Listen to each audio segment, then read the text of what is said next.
In today's lesson, we will approach verb tenses from a closer point of view. But before digging deep into this matter, I will firstly recover our last class content to do a very swift overview of a few related and important terms. Thus, being verb tenses the main topic to be discussed today, who could define what a verb is? Anyone?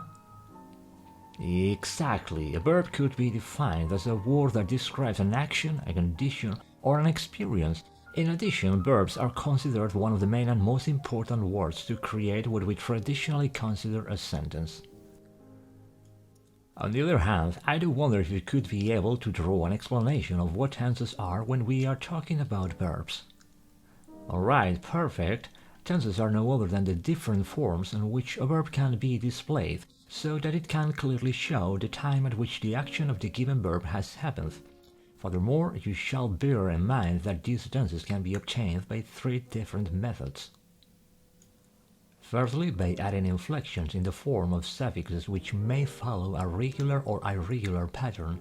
Second, including auxiliary verbs like to be or to have. And finally, by including modals such as will or may.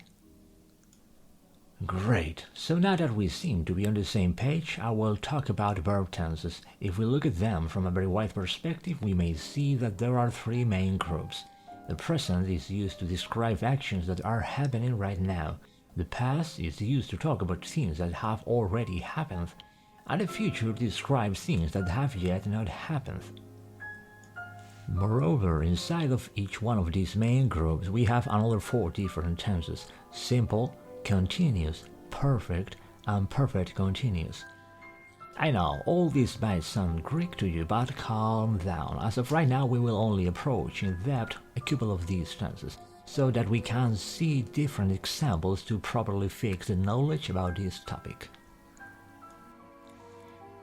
As we have just said, we normally use the present to describe actions which are occurring right now. To start with, we have the present simple that is used for actions that are always true, short actions that are happening now, habits, permanent situations, or the present moment of the speech. Let's play out with a few examples while we try to match each sentence with its type of situation according to our previously mentioned list.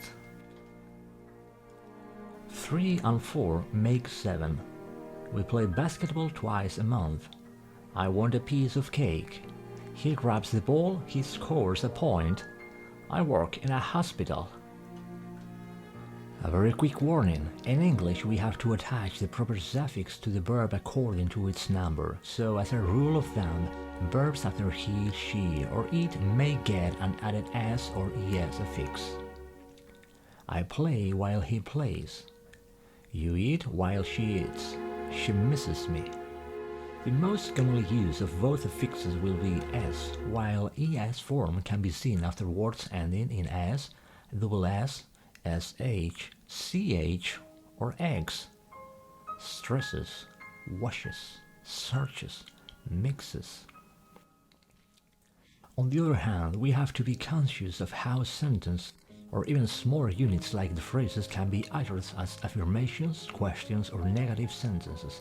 However, to create these units, we might need the help of the to-do particle. Do you work? I don't work. No, I don't. Under certain situations, present simple is used to introduce an action before a sentence, like for instance, I suggest that you stay here. I promise you I will never do such a thing.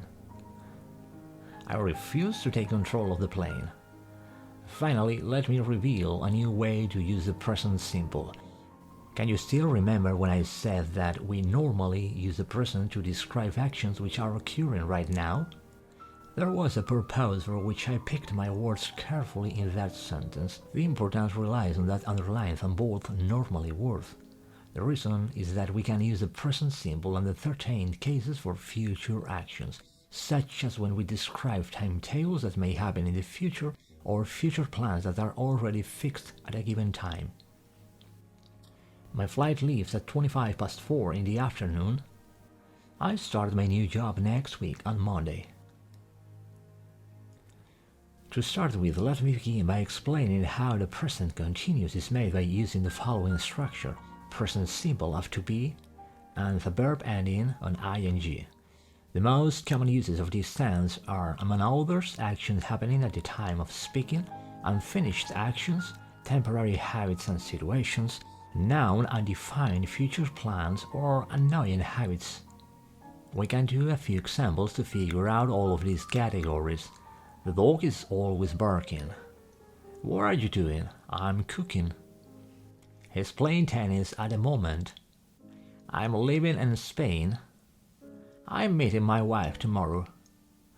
Nonetheless, there are quite a few verbs which are very prone to be used when talking about change happening in the moment of the speaking. Become, begin, change, get, increase, improve, fall. China's population is increasing swiftly. Your language skills are improving slowly. To sum up, and considering all the previous situations under which we may use each one of both tenses, I will now drop in a few examples not only to compare one to each other, but also to show a few sentences under different meanings using both tenses, so that the differences among them may be clearer. It doesn't snow very often in our country. We should go for a walk, it's not snowing now. Our staff increases by no more than 1 or 2 employees each year. The workforce of our company is increasing so rapidly. Even though we have seen so far several uses for these tenses, English grammar is sometimes very inconsistent. The following list of verbs proves that, even while they should use the present continuous because of the sentence context, they are normally not used in that way. Hate, like, love, need, prefer, want. I'm starving, I want some food. Believe, know, mean, realize, remember, suppose, understand. Can you understand what I mean with these examples?